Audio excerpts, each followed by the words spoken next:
David, you don't want to pay $11.31 a month, correct? Correct. Don't blame you a bit, okay? I'm going to guess this is the highest car payment you've ever had in your entire life. That's correct. I'm also going to guess it's the nicest vehicle you've ever purchased in your entire life, too, okay? Also true.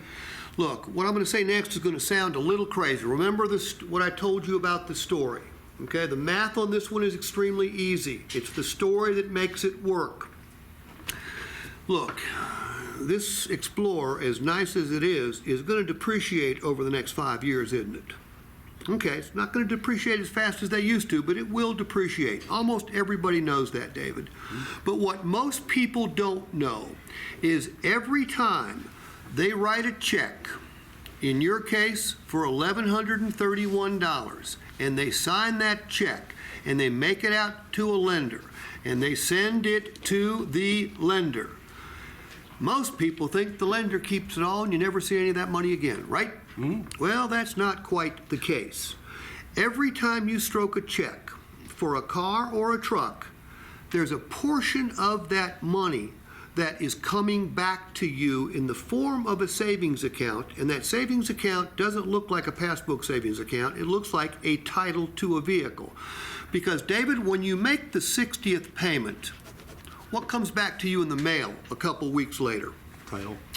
It's a title, only it's a way different title than most people have because it's only got one name on it. That's your name. It's called free and clear.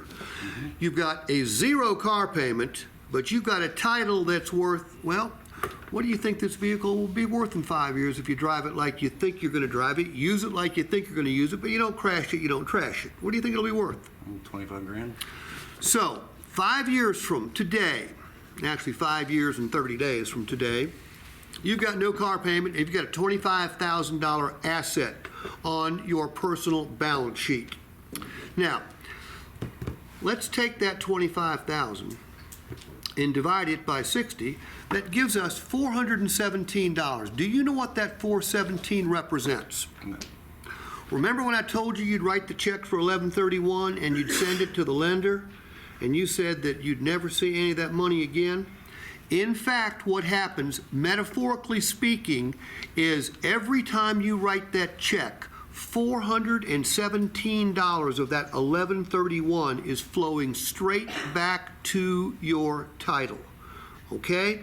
So, you take the $11.31 and you subtract $417, and what you've got here is a resulting number of 714. Do you know what the 714 represents? I have no idea. That's what you're going to pay to drive this vehicle. You're not going to pay $1,131. You're going to pay $1,131 to not only own it, but to completely pay off your trade-in.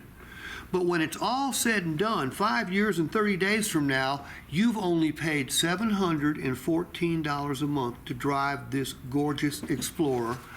I need you to okay that right there.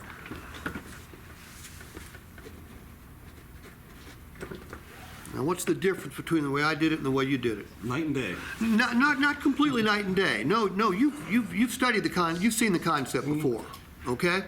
By the way, is this bullshit? When will this never work? If he can't write a check for $11.31, it will not work.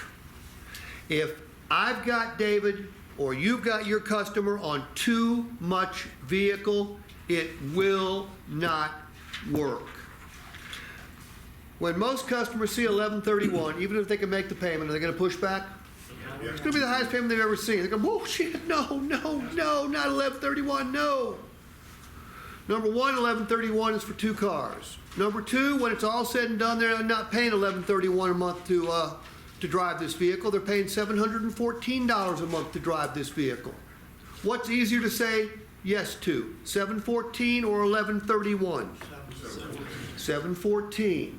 Now, I've done this 200 times plus with real live customers. When the customer looks at me and says, read my lips, pal, I can't make that payment. I got nothing. Okay, what I do have is now I've got to go into a kinder, gentler takeaway with the hopes of switching them to a less expensive vehicle without them blowing out.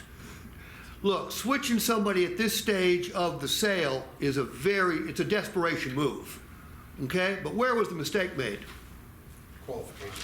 Qualification. The number one reason that deals blow out, this was data from 2021. The number one reason deals blow out is because the customer could not afford the vehicle. And are they ever going to say something like this? You know, David, this 1131 is a little out of my budget. I apologize. Back during the qualification step in your sale, I probably misled you some. Could we start all over, please? Out the door. It's much time. That ain't going to happen. This is when they need to pray about it, Sean. Okay? And this is when they need to think about it. This is when they have the spouse they didn't have 2 hours ago. Okay? You can't, the customer is humiliated. All right? But it's our fault.